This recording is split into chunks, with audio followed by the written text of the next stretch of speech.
Naririnig po ako, mga kapatid? Amen. So, isang mapagpalang gabi sa inyong lahat, mga kapatid. Kamusta po ang inyong maghapon? Batid ko na naging maganda at maayos ang ating maghapon sa araw na ito dahil kapiling natin ang Panginoon. Amen po. Ang pag-aaralan po natin sa gabing ito ay nagmula po sa 1 Corinthians chapter 6 verse 18 to 20. Hiniling ko po na tumayo ang lahat para sa pagbasa ng salita ng Diyos.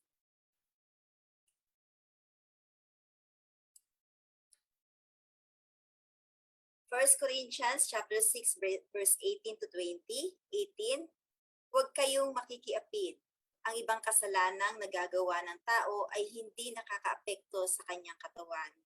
Ngunit ang nakikiapid ay nagkakasala laban sa sarili niyang katawan. 19. Hindi ba ninyo alam na ang inyong katawan ay templo ng Espiritu Santo na nasa inyo at pinagkaloob ng Diyos sa inyo? Hindi na ninyo pag-aari ang inyong katawan. 20. Sapagkat binili niya kayo sa isang halaga, kaya't gamitin ninyo ang iyong katawan upang maparangalan ang Diyos. Tayo po'y manalangin. Hallelujah, purihin ka aming dakilang Diyos Ama. Salamat po, Panginoon, sa iyong mga salita. Nawa ang salitang ito, Panginoon, ay tumimo sa aming mga puso at ito'y aming maisabuhay, Panginoon. Tunay nga, Lord, na ikaw ang nagtutuwid sa bawat isa at ikaw ang nagpapaalala ng mga bagay na dapat at hindi namin dapat gawin. Salamat, Panginoon, marapatin mo, Lord, na maging malinaw ang inyong mensahe sa gabing ito at ito'y maisapamuhay namin lahat. Salamat po. Purihin ka, dakilain ka aming Panginoon, pinakamataas sa papuri, pagsamba at pagluwalhati sa iyo lamang. Lahat ng ito'y aming samot dalangin sa pangalan ng aming Panginoong Hesus Kristo. Amen. Nakaupo na po ang lahat. Amen. Sa ang mensahe pong ito ay isinulat po ni Apostol Pablo para po sa mga taga-Korinto, specifically po para po sa mga mananampalataya sa Korinto. Bakit po sumulat ang ating Apostol Pablo sa kanila? Kasi po nabalitaan nila na sa Korinto po, ng mga panahong yun, ay nagkakaroon po ng problema ang panambahan. Ang iglesia ay nagkakaroon ng iba't ibang issue sa Korinto. At isa na po dito, issue tungkol po sa immoralidad. So, nagsulat po ang Apostol Pablo para po sa mga taga Korinto, specifically para sa mga mananampalataya. Kung kaya sa panahon po natin ngayon, ang mensahe pong ito ay para po sa atin, para po sa ating mga mananampalataya, para po sa atin sa loob ng iglesia, para po sa mga taong nakakilala sa Panginoong Hesus. Hindi po ito para sa mga tagalabas o sa mga hindi mananampalataya. Ang kinin po natin na ang mensaheng ito ay para sa atin. Hindi po para sa kanya or para sa kanila. Ito po ay para sa atin. Tayo bilang anak ng Diyos, tayo bilang nakakilala sa Panginoong Hesus, ang mensahe at paalala pong ito ay nakatuon po para sa atin. Okay po? Okay po tayo doon? Okay po. So, hindi po tayo magtuturo ng kung sino, ito po ay para sa atin. Maganda rin po itong basahin sa English. Sabi po sa English, flee immorality. Every other sin that a man commit is outside the body. But the immoral man sins against his own body. Or do you not know that your body is a temple of the Holy Spirit who is in you, whom you have from God, and that you are not your own? For you have been bought with a price. Therefore, glorify God in your body. Ang title po ng ating pag-aaralan sa gabing ito ay Flee Immorality. So sabi nga po sa verse 18, sabi sa first part, flee immorality. Ano po ba ibig sabihin ng flee? May pwede pong sumagot. Ano po ibig sabihin ng flee?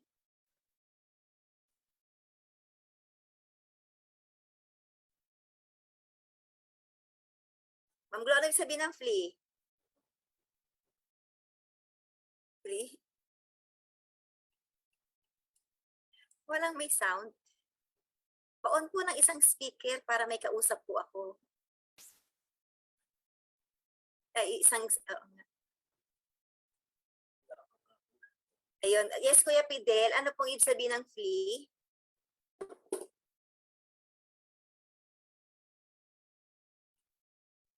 Hello po, magandang gabi po. Magandang gabi, Kuya Fidel. Ano pong ibig sabihin ng flee, Kuya Fidel? Sa akin po ang pakahulugan dito siguro sa play, takasan or layuan. Amen. Amen po. Salamat po, Kuya Fidel. Amen. Ang ibig sabihin po ng flee is run away. Tama po yung sinabi ni Kuya Fidel, takasan, layuan. So run away, palayo. So sabi nga po, run away as fast as you can.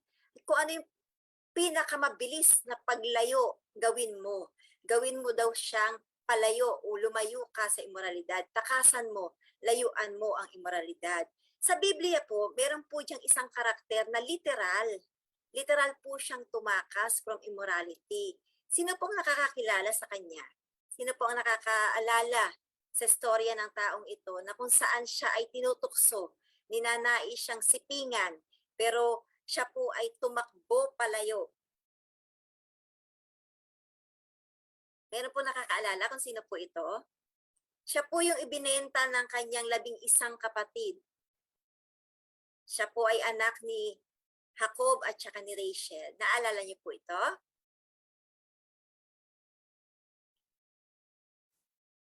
Sige po, siya po ay walang iba kundi si Jose.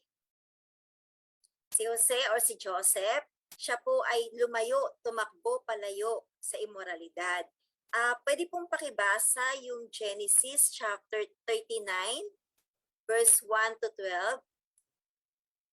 Kuya Raul, pwede pong pakibasa. Genesis 39. Genesis chapter 39, verse 1 to 12 po.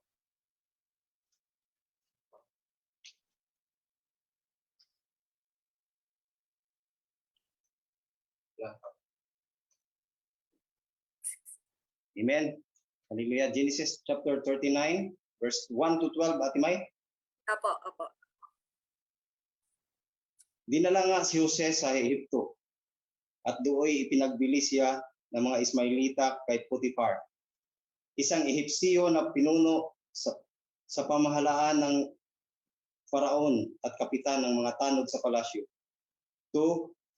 Sa buong panahon ng paglilingkod ni Jose sa bahay ni Potiphar ay pinapatubayan siya ni Yahweh. Anuman kanyang gawin ay nagtatagumpay.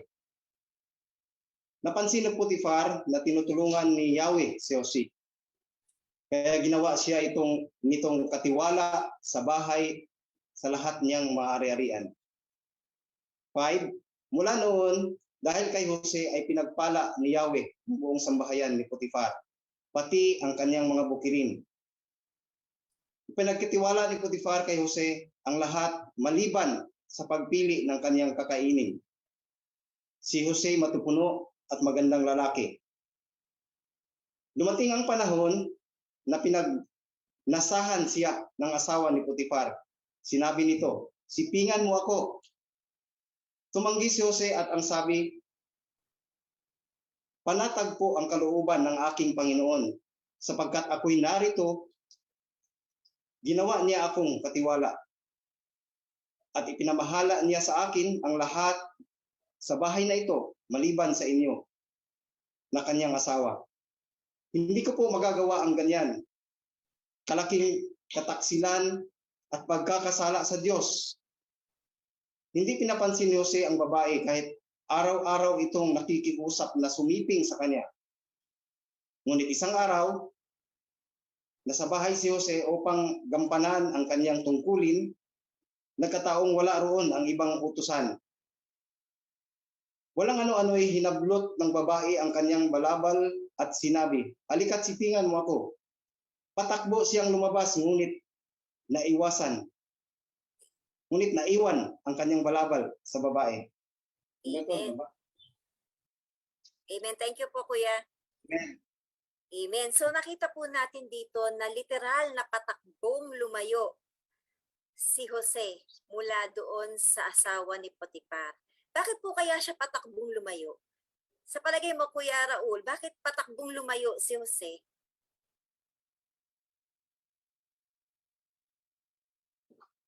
Ano po? Bakit po kaya patakbong lumayo si Jose? Bakit siya tumakbo Kasi mula from sa asawa ni Potiphar? kasi iniiwasan niya ang magiging kasalanan sa kalagitnaan ng panunukso ng babae. Amen. Iniiwasan niya. Amen. Amen po. 'Di ba sa kabila ng kakulitan ng babae, sabi, araw-araw itong nakikiusap. So sa kabila ng kakulitan ng babae, talaga namang nanatiling tapat si Jose. Una po, nanatili siyang tapat sa Diyos dahil sinabi niya po sa verse 9 na hindi ko magagawa ang ganyang kalaking pagtaksil at pagkakasala sa Diyos. Pangalawa, sinabi doon sa verse 8 na panatag ang kalooban ng aking Panginoon. Ang Panginoong binanggit dito ni Jose, yung small letter P, ibig sabihin po kay Potiphar. Dahil siya pinagkatiwalaan ni Potiphar, so tinawag niya itong Panginoon. So hindi niya raw, panatag daw ang kalooban ni Potiphar na siya'y naroroon. So ayaw niyang sirain yung tiwala sa kanya nung tao. Ayaw niyang masira yung tiwala ni Potiphar sa kanya. So yun po yung kadahilanan ni Jose kung ba't siya patakbong lumayo. Una nga po, dahil sa hindi niya kaya o hindi niya magagawang magkasala sa Diyos. Dahil nakita po natin yung katapatan ni Yahweh sa kanya na lahat ng bagay na kanyang ginagawa ay pinagpapala ni Yahweh. Di po ba? So siguro naman hindi naman natin masasabing hindi maganda yung babae. Di po ba? Hindi yun ang dahilan kung ba't siya tumakas o lumayo. Maaring maganda ang asawa ni Potiphar. Ngunit dahil nga po sa ayaw niyang magkasala sa Diyos, at ayaw niya magkasala sa taong nagtiwala sa kanya, kung kaya siya ay tumakbo palayo. Di po ba?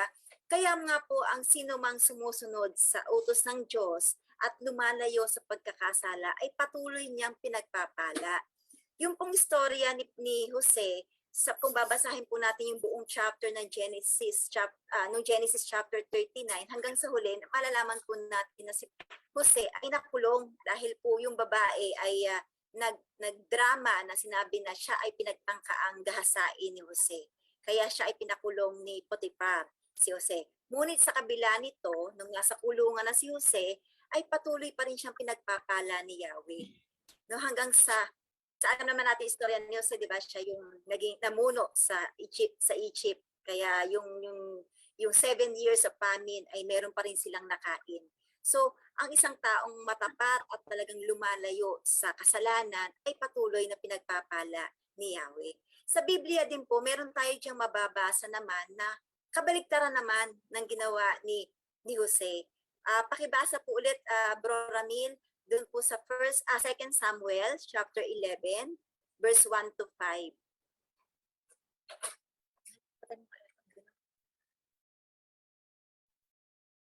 2 Samuel, chapter 11, verse 1 to 5.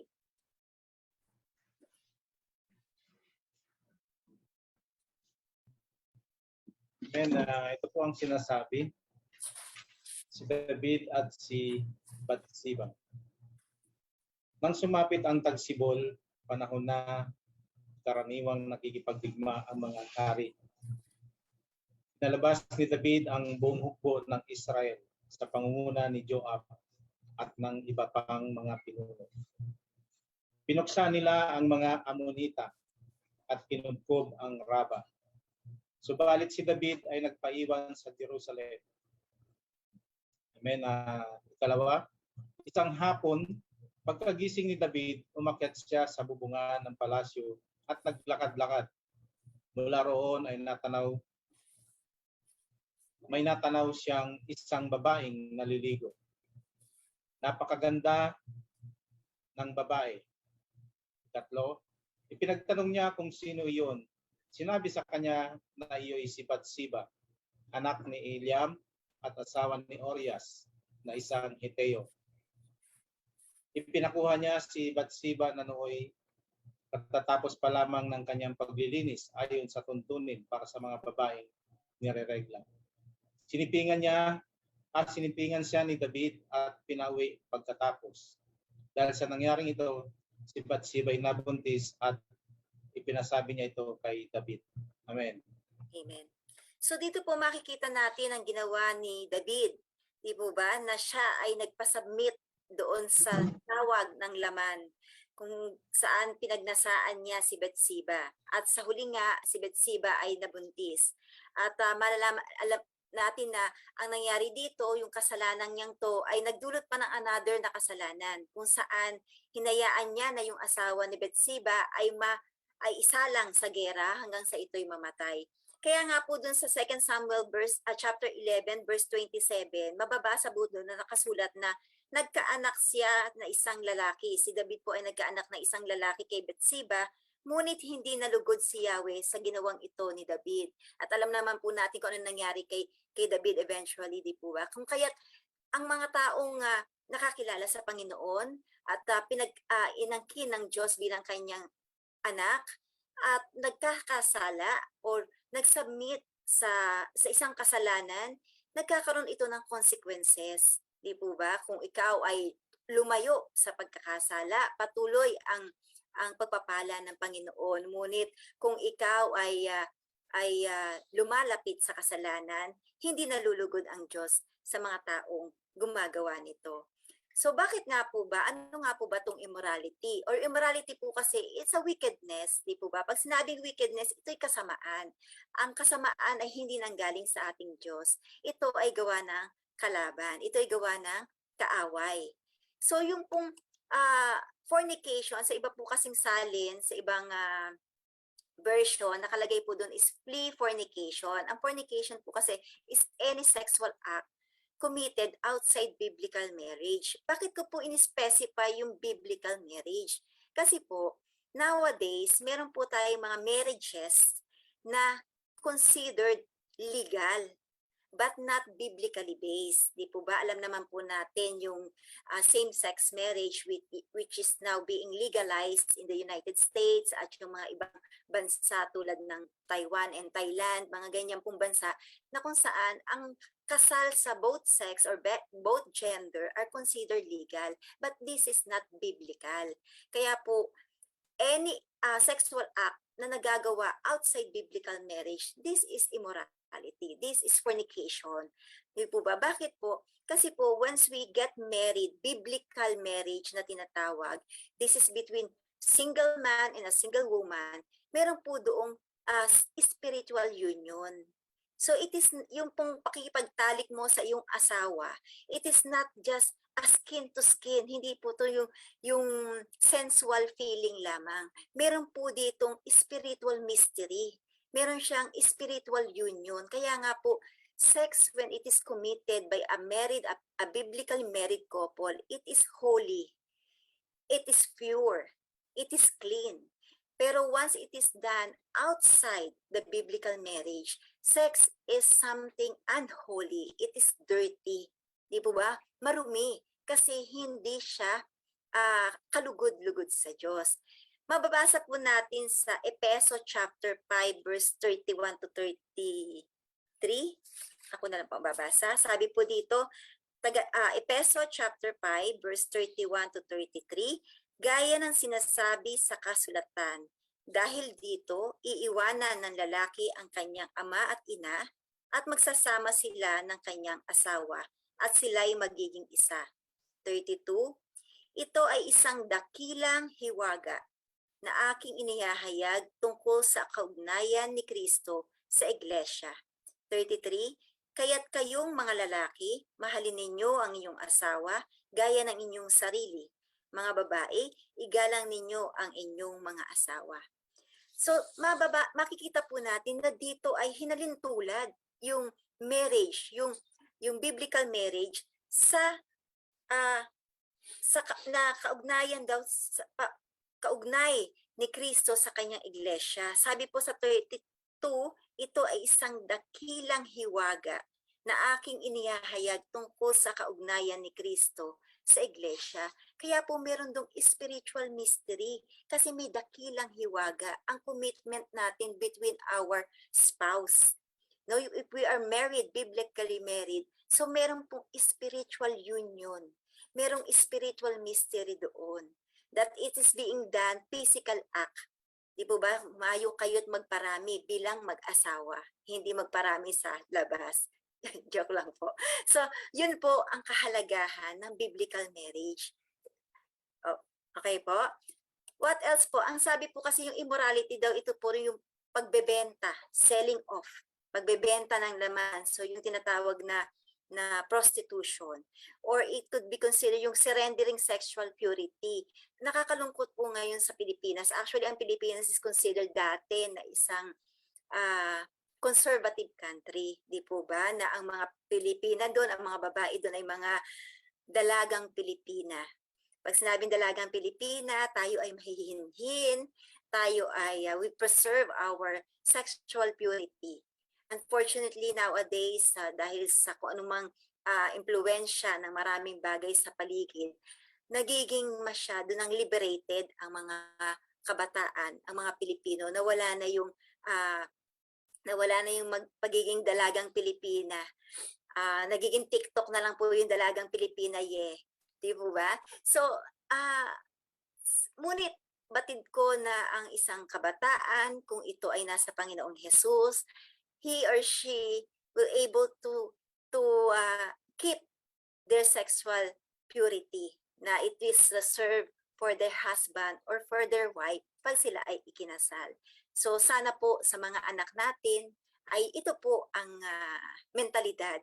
No, sana po at patuloy nating ipapanalangin sa Diyos. Okay po? So bakit nga po ba kailangan nating takbuhan ng immoralidad? Bakit po ba kailangan natin itong layuan? Dahil po ang immoralidad po is a devastating sin. Pag sinabi po ito isang kasalanang devastating, ibig sabihin po ito ay sobrang nakakasira. Ito ay nakakawasak. So bakit po nakakawasak? Ito ay nakakawasak ng pamilya. Nakakasira, nakakawasak ng iyong pagkatao. Di po ba? Pagka ikaw ay nasanabi na immoral ang babaeng yan, parang napakababa ng tingin sa iyo. Di po ba? Those prostitutes, ang tawag nga natin sa kanila minsan is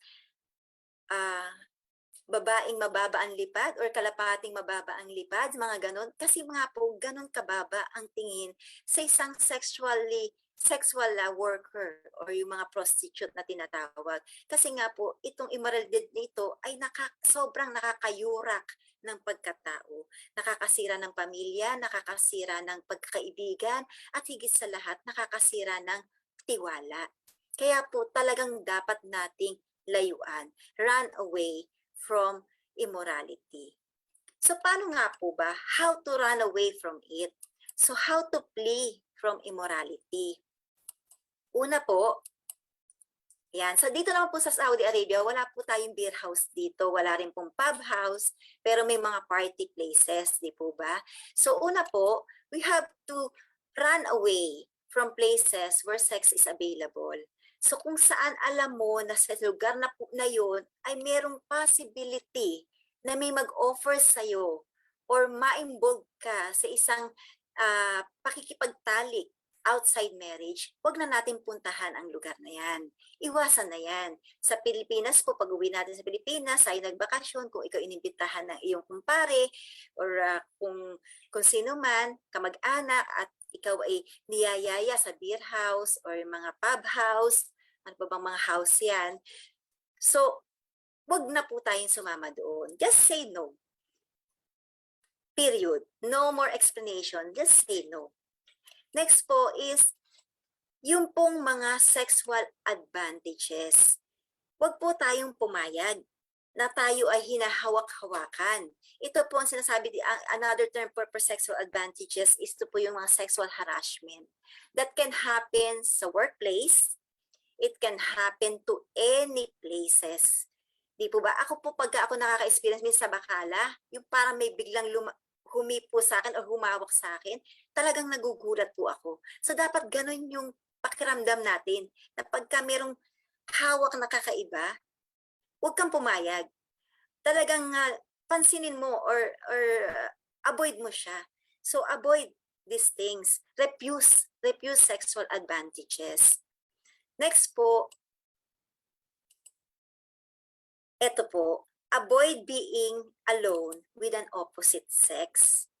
So as much as possible, wag po nating bigyan ng pagkakataon ang kalaban, ang Diablo, na mag-feed sa atin ng mga bagay na hindi maganda. So paano po ito? I-avoid po natin na tayo po ay naiiwan na ang kasama natin ay opposite sex natin, na tayong dalawa lang ang nandoon. It can happen in a workplace, sa opisina, it can happen sa private house, it can happen also inside the car. Di po ba? Sa mga lugar na kayong dalawa lang, isang babae, isang lalaki, iwasan po natin to. Or maaring yung imbitasyon kumain sa labas, di ba, na kayong dalawa lang, iwasan po natin to. Una po, kasi nga, bilang magkakapatid, oo, nandyan na minsan ay nagkakasama-sama tayo, pero kung ito'y nagiging madalas, ito ay para-parati na lang, wag po nating bigyan ng dahilan ang mga taong nakakakita na magbigay ng masamang interpretasyon, at wag din po nating hayaan na ang Diablo ay gumawa ng isang senaryong hindi nakakalugod sa Diyos. So paano po yun? Iwasan natin. Pwede naman pong 3 kayo or 4 kayo, pwede naman pong sana all, di ba? Kung kakain sa labas, nandito naman po kaming lahat, pwede po kami sama-samang sumama sa inyo, lalo na kung libre. Ganun po. So, iwasan po natin na isang babae at isang lalaki lang as much as possible. Okay po? Next po, ito po yung sinasabing avoid emotionally involved communication. So, yung text messages or yung pakipag-usap emotionally involved. Halimbawa po, yung kapatid na babae ay may problema sa kanyang asawang lalaki. Huwag kang mag-share ng iyong hinanakit, huwag kang mag-share ng iyong nararamdaman sa lalaki. Kung ikaw ay babae, sa kapwa babae ka rin mag-share ng iyong emotion. Bakit? Kasi yung babaeng yun, maaaring naranasan niya rin yung the same scenario as you have. So pwede niyong pag-usapan, pwede niyong pagtulungang ipanalangin. Diba? Huwag mong i-share sa lalaki. Kasi iba yung interpretasyon eventually pagka nag-deal kayo dun sa meron na emotional involvement, baka po nandyan na pumasok na ang sulsol ng kalaban or sulsol ng Diablo na hindi mo na napapansin. You're falling in love with each other kasi nga you're texting each other emotionally. Ganon din naman sa lalaki. Kung ikaw may problema sa asawa mong babae sa Pilipinas, huwag mo itong i-share sa babae, i-share mo ito sa kapwa mo lalaki. Di po ba? Para anumang yung nararanasan mo, maaring nararanasan na niya, ma-share niya sa iyo, hindi sa opposite sex. So ang inaano ko lang po dito is, huwag mong hayaan na magkaroon ng pagkakataon ang Diablo na magpasok sa iyo ng bagay na hindi kalugod-lugod sa Diyos. Iwasan po natin siya. And lastly is, ito po yung very common, di po ba? We have to flee from pornography. Kasi po, pagka tayo nanonood ng mga bagay na malaswa, ito po ay nagbibring sa atin ng desire, yung mga burning desire ng ating laman. So, wag po natin itong gawin. And remember po, di po ba, sabi nga po, we are living for an audience of one. Sa lahat po ng bagay na ating ginagawa, ito man ay sa lihim, meron pong isang taong, isang nakatingin sa atin. Sino po yung ating number 1 audience o yung ating siya po yung laging nakamasid. We're living for the audience of one. Sino po itong one na to? Ito ay walang iba kundi ang ating Diyos. So siya po ay laging nakatingin sa atin. Parang may CCTV nakatingin sa'yo. Isipin mo may nakatingin lagi sa'yo. Gagawin mo pa ba ang mga bagay na hindi kalugod-lugod sa Kanya? So, di po ba hindi mo yun gagawin? Kasi nga, alam mo, aware ka na may nakatingin sa iyo. Amen po? Amen po ba? Okay po? Next po. So, tapos na po tayo dun sa flee immorality. Uunti-unti, isa-isahin po natin yung bawat verses, sa bawat verses pong ito, bawat part ng verses na yan, iisa-isahin po natin para mas malinawan po nating mabuti ang nilalaman ng 3 verses na ito. Sabi po sa Sa second part, every other sin that man commits is outside the body, but immoral man sins against his own body. Bakit po sinasabing you sin against your own body? Kasi nga po, sabi po sa 1 Corinthians chapter 6 verse 16, hindi ba ninyo alam na nagiging isa ang katawan ng bayarang babae at ang nakikipagtalik sa kanya? So ibig sabihin, kapag tayo pala ay nakikipagtalik sa isang maruming o sa isang bayarang babae, yung karumihan niya ay nababahagi sa iyo, nababahagi sa atin. Kasi nga, nagiging kaisa ka ng katawan ng bayarang babaeng yun. So nagkakasala ka sa sarili mo ring katawan kasi ito ay iyong nadudungisan. Ito ay iyong narurumihan.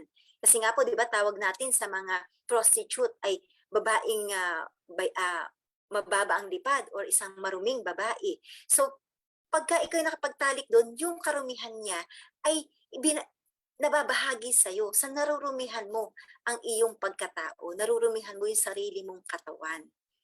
At sabi din po sa 1 Peter chapter 2 verse 11, sabi dito, mga minamahal, nakikiusap ako sa inyo bilang mga dayuhan at pansamantalang naninirahan lamang sa daigdig na ito, talikuran na ninyo ang masamang hilig ng katawan na naghihimagsik laban sa inyong kaluluwa.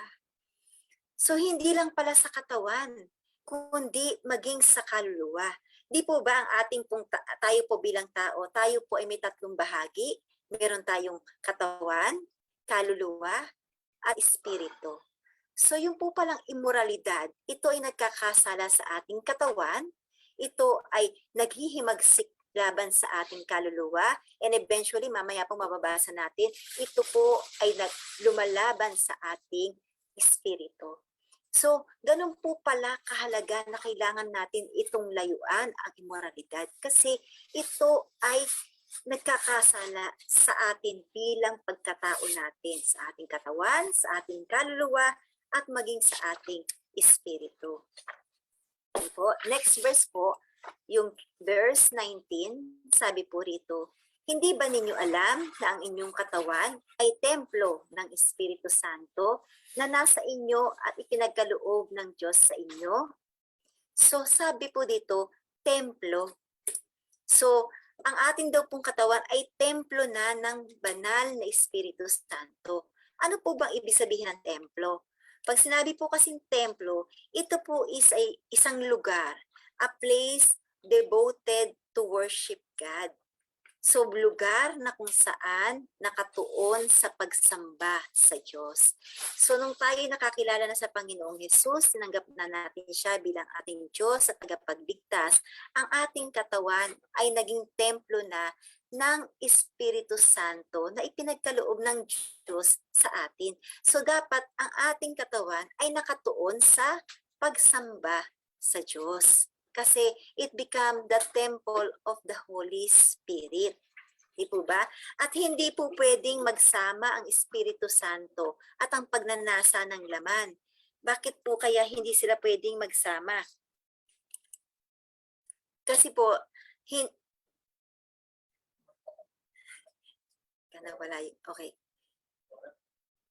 okay. Okay naman. So hindi po pwedeng magsama. Hindi po pwedeng magsama ang Espiritu Santo at ang pagnanasa ng laman. Kasi po ang Espiritu Santo, ito po yung nagpapakabanal sa atin, nagpapabanal sa atin. It made us sacred. Di po ba? Kaya nga po, sabi nga po sa Galatians chapter 5 verse 16 to 17, magsilakad kayo ayon sa Espiritu at hindi ninyo gagawin ang mga pita ng laman. Sapagkat ang laman ay nasa ng laban sa espiritu at ang espiritu ay laban sa laman. So, sila ay magkalaban, di po ba? So, kaya po napakahalaga na mula ang Espiritu Santo ay nasa ating katawan na gawin natin, ituon natin ang ating katawan sa pagsamba sa Diyos dahil ito ay templo na ng banal na Espiritu Santo. Ano nga po ba ang bunga ng Espiritu Santo? Kung ito'y nasa atin na, nararapat lamang na ito'y magbunga. Kasi po, nasa atin na yung Espiritu Santo. So dapat mag-produce ito ng fruit. Sabi po sa Galatians chapter 5 verse 22 to 23, the fruit of the Holy Spirit is love, joy, peace, patience, kindness, goodness, faithfulness, gentleness, and self-control. So self-control daw po. Isa pong fruits ng Holy Spirit na pinaka-importante para po mapaglabanan natin ang pagnanasa ng laman. Walang iba kundi ang self-control. At ang self-control pong ito ay bunga ng Espiritu Santo na nasa sa atin na. Yan po ay nagmula sa Kanya. So kung ang Espiritu Santo ay nasa ating katawan, inaasahan na tayo ay lalago at magbubunga. At isa po sa mga bungang ito ay yung self-control na siya mismong nagbigay ang Espiritu Santo. Na ito ay nanggaling at kalooban ng Diyos sa atin. Kaya nga po sabi sa 1 Thessalonica chapter 4 verse 3, kalooban ng Diyos na kayo'y magpakabanal at lumayo sa lahat ng uri ng kahalayan. Amen po? Okay po. And last verse po, second part pa pala ng verse 19. Sabi po sa second part ng verse 19, hindi na ninyo pag-aari ang inyong katawan. So hindi na po atin ito. Kanino na po ito? Ang ating katawan po ay pag-aari ng Diyos. Di po ba? Ang may-ari ng ating katawan, walang iba kundi ang ating Diyos. Kaya nga pumabasa natin sa Colossus chapter 3 verse 5 and 10, sabi po sa 5, kaya't dapat nang mawala sa inyo ang mga pagnanasang makalaman, ang pakikiapid, kahalayan, mahalay na simbuyo ng damdamin, masamang nasa, at mga kasakiman na isang uri ng pagsamba sa Diyos-Diyosan. 10, isuot ninyo ang bagong pagkatao na patuloy na nababago at nagiging kalarawan ng Diyos na lumikha sa inyo upang lalo ninyo siyang makilala.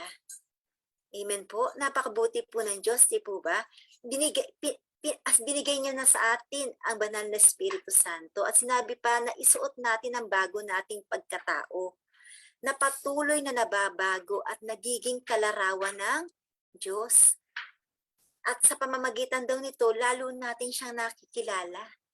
So, maging kalarawan ng Diyos, napakabuti niya dahil nais niya na ang kanyang mga anak ay maging kalarawan niya. Di po ba? So, sapurihin po ang Diyos. Amen? And last verse po, sabi po sa verse 20, for you have been bought with a price. Therefore, glorify God in your body. Sapagkat binili niya kayo sa isang halaga. Ano po itong halagang ito? Ano po ba yung pinambili sa atin ng Diyos? Diba? Ano ito? Bakit tayo kailangan bilhin? Ano po ang pinambili sa atin? Ano itong isang halagang ito?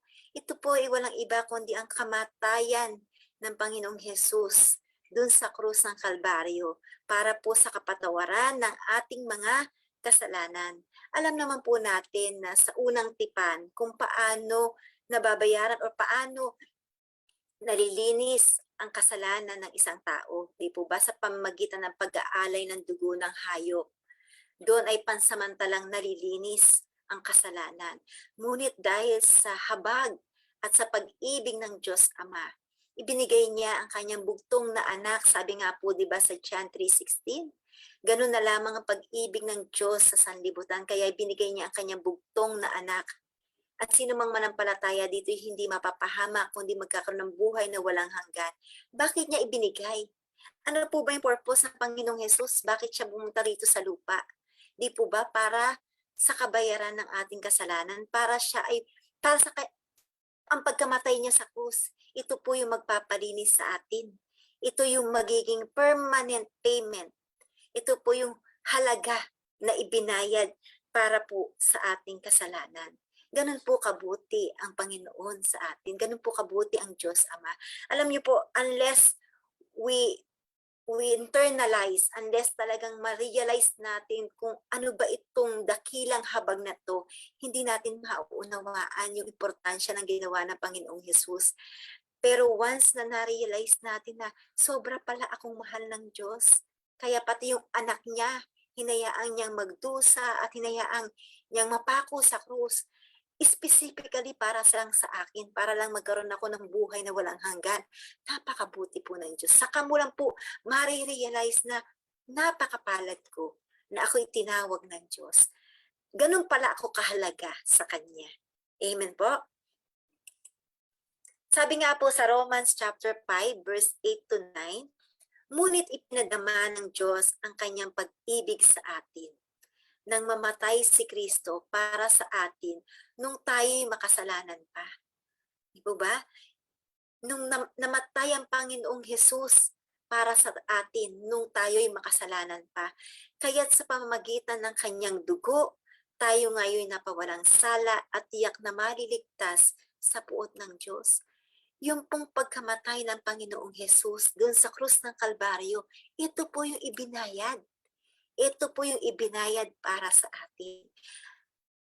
Ito po ba'y kaya nating tapatan? Tayo po ba, kaya ba nating ibigay ang ating anak para laang ipambayad sa kasalanan ng iba? Hindi po natin kayang gawin yan. Pero dahil po sa sobrang pagmamahal ng Diyos sa atin, ginawa po niya yun. Kaya nga po nararapat lamang na tayo'y magbalik pasasalamat sa Kanya. So paano po natin maibabalik ang pasasalamat sa Diyos? Sabi nga po, kaya't gamitin ninyo ang inyong katawan upang maparangalan ang Diyos. Paano po natin gagamitin ang ating katawan para maparangalan ang Diyos? Paano po? Meron po bang nais sumagot? Paano po natin gagamitin ang ating katawan para maparangalan ang Diyos? Meron po? Kuya Fidel, paano po natin gagamitin ang ating katawan para maparangalan ng Diyos?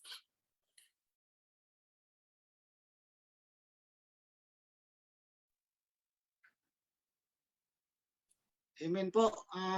Purihin po ang Panginoon. Napakaganda po ng ating pag-aaral. Siguro sa katanungan na kung paano po natin gagamitin nating katawan upang maparangalan ng Diyos ay sa akin po ay dapat sa lahat ng bagay nating gagawin ay siya po ang ating unahin. Kasi yung katawan natin ang kumikilos. So lahat ng bagay, higit sa lahat, yung pagsamba sa Kanya. Yung ibinigay niya na 7 araw kung saan siya yung sasambahin. Yun po ang sa akin upang maparangalan ang Diyos sa katawan ko, no?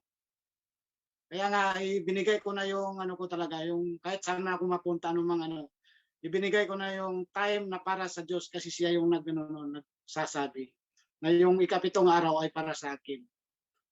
Ay hindi para sa tao, para ikabubuti ng tao. Yun po. Yun lang po sa akin. Amen. Amen po. Salamat Kuya Fidel. Amen po. So, ibigay natin ang ating buhay.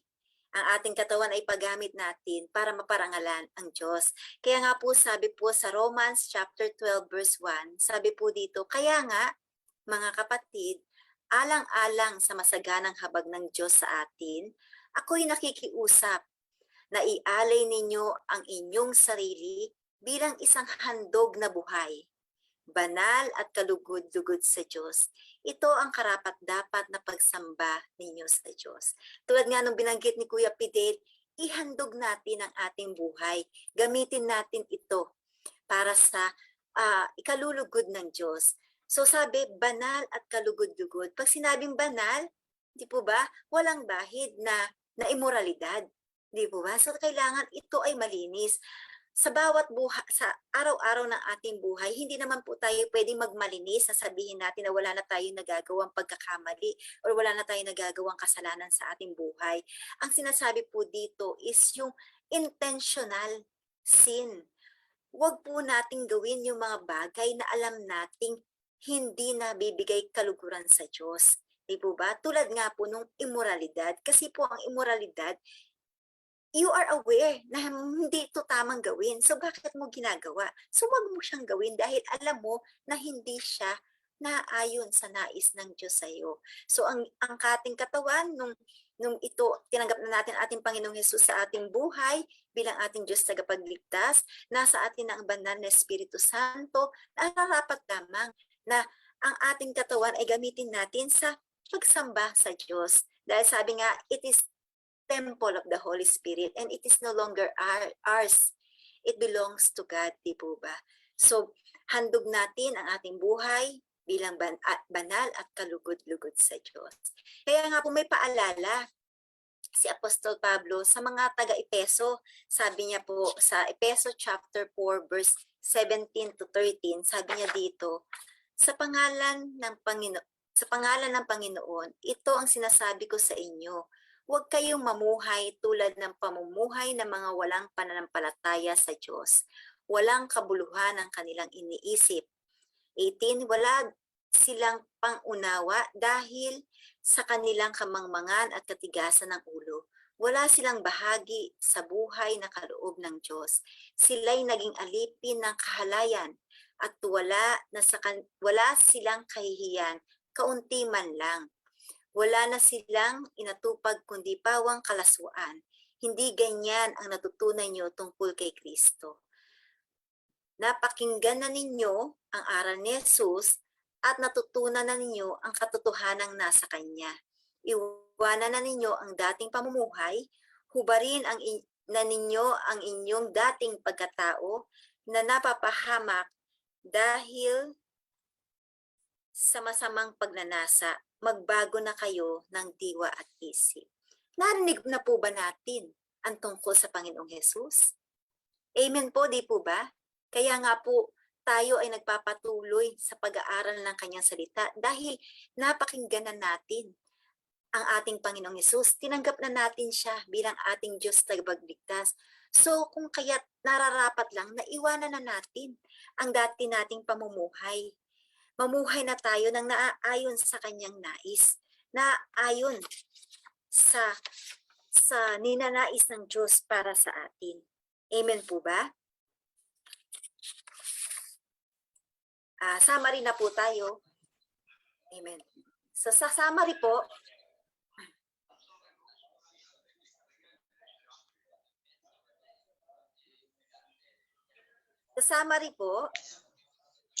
sabi po, meron pong sound. Amen. Thank you po. Sa summary po, sabi, why flee immorality? Bakit po? Bakit natin kailangang layuan ang immoralidad? Una po, dahil sabi nga po, ito po ay isang devastating sin or nakakasira, nakakayurak, nakakawasak na pagkakasala, nakakawasak ng pagsasamahan ng mag-asawa, nakakawasak ng pagkatao, nakakawasak ng pagkakaibigan, at higit sa lahat nakakawasak ng pagtiwala at nakakawasak ng relasyon mo sa Diyos. Ikaw bilang anak ng Diyos, nasisira ang relasyon mo sa Kanya. Kung kaya't kailangan natin itong layuan. Pangalawa po, dahil ang ating katawan ngayon ay templo na ng banal na Espiritu Santo. Ito ay dapat nakatuon sa pagpuri at pagsamba sa Diyos. That temple po, place of worship. Amen po. And third, ito po, dahil tayo po ay binili na sa isang halaga. Ang halaga pong ito ay walang iba kundi ang pagkamatay ng Panginoong Hesus sa krus, ang kanyang precious blood na ginamit para malinis tayo sa ating mga kasalanan. Ito po ang pinambili sa ating mga kasalanan. Sa tatlong dahilan pong ito, tayo po ba ay lalapit pa sa immoralidad? Di po ba? Hindi na dapat. Kasi nga po sabi, takbuhan mo palayo ang immoralidad. Dahil nga po, it is a devastating sin.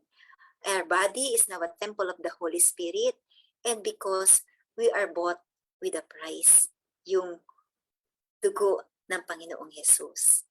And lastly, ang conclusion po natin, ang ating pong buhay bilang isang Kristiyano, dapat po ito ay puspos ng banal na Espiritu Santo. Sabi nga po, ang buhay na puspos ng banal na Espiritu Santo, ito po ay isang normal na pamumuhay ng isang Kristiyano.